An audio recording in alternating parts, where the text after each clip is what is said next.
Hey Devin, what was better about what the defense was able to do on third down today against the Jets? Mainly execution. We had talked about it during the week. A lot of our third down comes down to an individual matchup, just someone winning it, whether it's in the pass rush, whether it's in coverage, just trying to execute that and play better. You know, it wasn't, you know, most of our breakdowns were, you know, a guy makes a good catch, or, you know, we should be a little tighter, or, you know, we just miss a sack and the quarterback gets out the pocket. So I thought we just did a better job of executing and finishing those plays. You guys certainly finished strong. Talk about that near interception you almost had. I know you wanted it bad. Yeah, I don't even want to talk about it. That wasn't the best play I've made. But I think it was just all of us playing tighter on coverage, trying to make sure we didn't give up, you know, easy throw, pitch and catches. So overall, I thought we did a good job of recognizing what they were trying to do when we were in man and then in zone, playing alert and finishing plays. Devin, I know football players are trained to play in any kind of conditions and weather. Is this one going in your scrapbook? Is this something you talk about years from now? Well, it was cold. It was definitely cold, and as much as I hate to admit it, practicing outside during the week definitely helped. We hated every part of being out there and practicing, but you know, I think everybody came out there today and was like, oh, this isn't as bad as Thursday practice. So, you know, mentally, I think that already gives you a nod when you go into the game. Like, it is what it is. It was worse Thursday. We got through that. So I think everyone, you know, the weather, we understood the different things that it causes, whether it was, you know, with the wind blowing and things like that. But it didn't affect us in a negative way. Can I ask real quick, what does it cause? Just with ball direction, you know, deep balls, when you're with the wind, offense trying to take advantage of that with the quarter when it shifts. You know, you want to throw the ball downfield because you have the wind, you know, field goal position. Things like that is what we talk about situationally. But I think guys understood that and didn't let it affect them mentally. Joking out to your right. Locker room. David, your thoughts on clinching that #1 seed and what that means to this team? It was all a part of the process for us. You know, I think obviously we knew that was at stake, but it was more important to come out here and play well and finish doing what we started doing. So now we get into that second part of the season, that new season where, you know, really everything else we've done doesn't really matter. It's all about how you play your next game. And, you know, what better way than do that at home in front of our fans and playing here and the comfort of everything. That's how we want it to be, and that's what we've earned this year. Hey, Deb, I know it's only been one game, but can you talk about James Harrison? He had 2 sacks at the end of the game. What he brings to this football team? Yeah, the guy's been focused all week, you know, picking everything up. Great work ethic. You know, I think younger guys, you know, a lot of younger guys on the team compared to him can learn from him. And I think we all saw that from day one when he came in here bright and early, getting whatever he needs done. So it was good just to see him out there playing, and then to end the game the way he did was how we want to end defensively.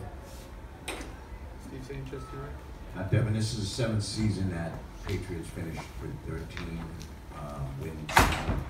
What does that tell about the excellence of this football team? When I say what Gronk said, you know, I've been here 8 years, so I guess if it came down to drafting me and Gronk, you know, that made a big difference. Probably a little bit more him, but I'll throw my name in there too. Devin, just to go back to the cold again, what's the toughest part about playing in these kind of conditions? Just staying warm. I mean, I think all the players know, like, you keep your feet and hands warm, you'll usually be all right. So I'm a sleeves guy, but we have a lot of guys out there no sleeves. So to me, it's just doing whatever you need to go out there and play well. Hey Devin, very similar to that question, but #1 seed means you're going to be playing at home, means you can play more cold weather games. Is there anything you're going to take away from this game or this week of practice for the rest of the playoffs? We won't have to take much because we'll be right back in the cold next week. So, you know, I think for us, you know, since May, whenever we start OTAs and we're outside, you know, Bill stands up here every morning and he says, whatever it is, we're in it. So get your stuff on and be ready. So, you know, we had days in June where it was 40 degrees, raining, and we were outside, and no different this week, you know. Day, I think it was like 4 degrees, -6 or 7. Like, we were outside, hour and a half practice. So to me, that day-to-day of being out there practicing, that continues to build us up and make us mentally stronger. 2 final questions, Terrace Holt. Is this team ready for a playoff run? I hope so, because that's the only thing that's left on this season. And but I don't think you can't look at the end of the season and say, you know, we're ready. To me, it's a day by day, week by week. We got to come in here for the bye week. The days we're in here, get stuff done. You know, since I've been here, that's always been a huge week for us to fix some things, whether it's put something new in or fix a problem that happened. Like whatever we need to do, usually it finds a way to help us. And you know, one of these games in the playoffs, and you know that's huge. And I think we got to understand the urgency of preparing and not kind of, you know, going into this week like, hey, we made it, we're in the playoffs, everything will be all right. But understanding that we still got work to do. Sorry, two final questions, Karen? Devin, between how the team started opening night, the injuries, the ups and downs that occurred during the year, can you talk about the resiliency and, you know, just basically how you got through the year to arrive to where you're at right now? Yeah, I think Slate just talked about that in the locker room and said it best. You know, those things we went through, you know, when you wrap up 2017 season, molded us, shaped us, you know, made us a team, you know, put pressure on us individually and as a team.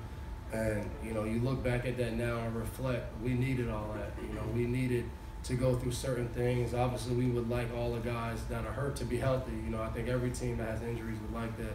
But I think going through those things, going through that adversity, you know, losing High, losing Jules, that builds your character. And I think this team needed all of those steps. And, you know, you look back at it now, it was a great thing to go through and stick together.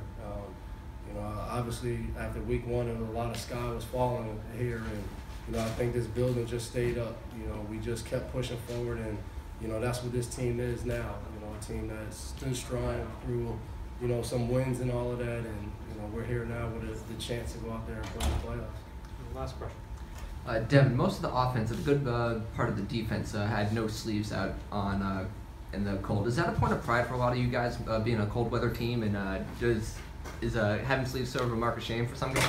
I don't know. I think it's stupidity, but I mean, to each his own. You know, I'll put my sleeves on.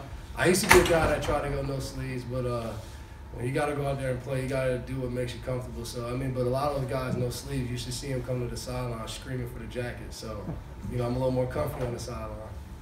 Thank you.